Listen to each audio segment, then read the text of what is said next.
¿Por qué crees que se habla tanto del nazismo alemán, pero en comparación con lo que hicieron los japoneses apenas se habla siendo tanto más brutales que estos? Fíjate que esa es exactamente la pregunta que yo hacía en este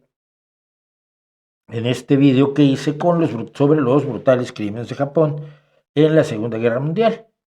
Es decir, preguntaba yo por qué se habla tanto de los crímenes de Alemania y no tanto de los crímenes de Japón y los de Italia, que no fueron fueron graves, pero no tanto. Pero te voy a explicar, a ver si lo ves así.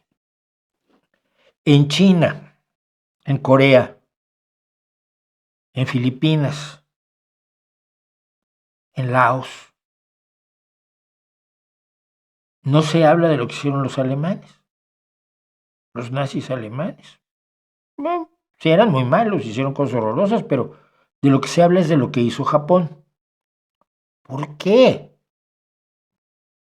Porque en Etiopía se habla más de Mussolini que de Toyo o de Hitler, ¿no? Porque Etiopía lo invadió Mussolini. ¿Por qué nosotros hablamos de lo que hicieron los alemanes? Pues porque nuestros países estuvieron en guerra con Alemania, incluso México, ¿no?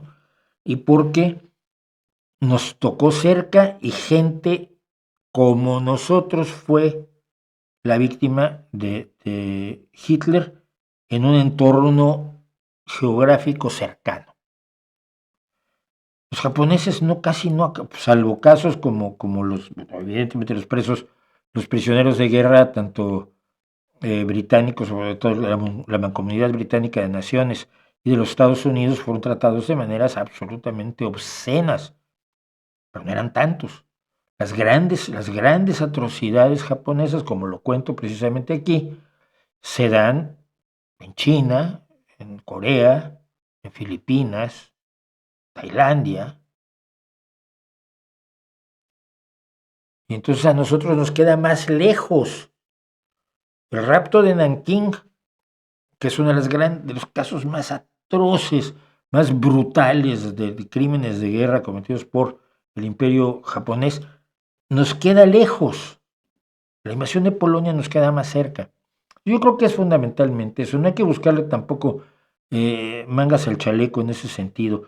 Creo que es lógico que nos preocupe más un asesino en serie que funciona en nuestra ciudad que un asesino en serie que está matando gente en, en,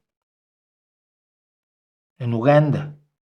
Y no es porque valga menos la gente de Uganda, pero esto es lo mismo, por lo cual es la misma manera en la que los jefes de redacción deciden qué es noticia y qué no.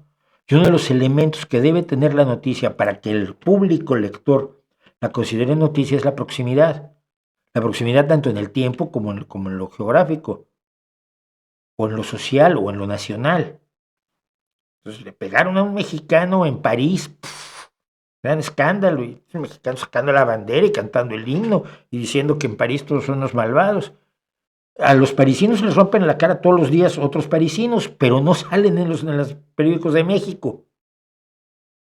Pero cuando le rompen la cara a un mexicano, pues sí salen en los periódicos. ¿Por qué? Porque hay proximidad.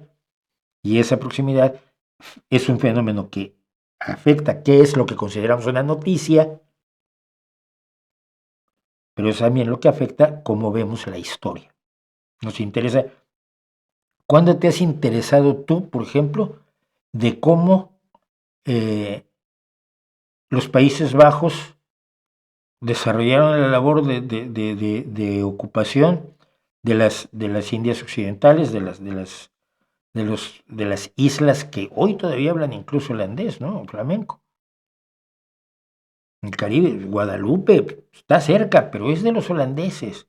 Los holandeses, ¿cómo fue la conquista de Brasil por parte de los portugueses? ¿Quién sabe cómo se llamaban los portugueses que los conquistaron? ¿Quién sabe? Pero ¿cómo se llamaban los que conquistaron México? ¡Ah, Cortés! Y bueno, pues los de Sudamérica, pues también Pizarro, nos acordamos de Pizarro, ¿no? Es ese fenómeno de proximidad social, geográfica, incluso lingüística, la que decide estas cosas, me parece, y creo que no debemos darle demasiada importancia.